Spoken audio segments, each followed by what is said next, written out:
Двойной праздник отметили жители 2, 4 и 17 кварталов Якутска. Сегодня торжественно установили первую сваю жилого комплекса, которую будет строить китайская компания «Джода».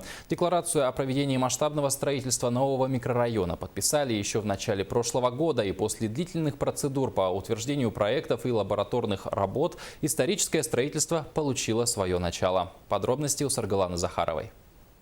Этот день жители Якутска, в особенности 3 его кварталов, ждали с нетерпением уже больше года. И, наконец, в День Республики первую сваю установили на улице Якутская. Эту дату выбрали не случайно, как отметил генеральный директор корпорации «Джода» Янь Джаньфу. Историческое событие, имеющее большое значение для якутского народа, вдохновит всех и станет хорошим началом для претворения в жизнь масштабного проекта.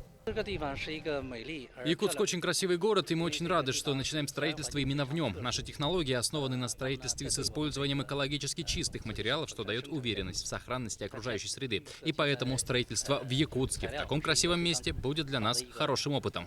Первый жилой комплекс планируют завершить уже в 2017 году. Около 300 квартир откроют свои двери перед новоселами. В том числе в новостройку должны переехать и жители существующих домов. Также в первой очереди на строительство стоят и социальные объекты нового микрорайона. Также будет детский сад, другая социальная инфраструктура. В общем, тот проект, о котором еще несколько лет назад всем казалось несбыточной мечтой, даже после подписания декларации с корпорацией «Джода» многие выражали свой скепсис по возможности реализации, особенно с учетом экономического мирового кризиса. Но и корпорация «Джода», и мы, окружная администрация при поддержке правительства республики, подошли к вопросу очень ответственно. И вот после выполнения всех требуемых формальностей градостроительных, сегодня уже с наличием всей разрешительной документации строительство первого этапа началось.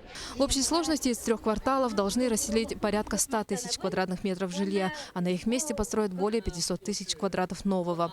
Строители и руководство города уверены, что проект будет воплощен в срок, и уже в скором времени новый микрорайон станет одним из самых развитых в столице. Саргалана Захарова, Василий Соловьев, НВК «Саха», Якутск.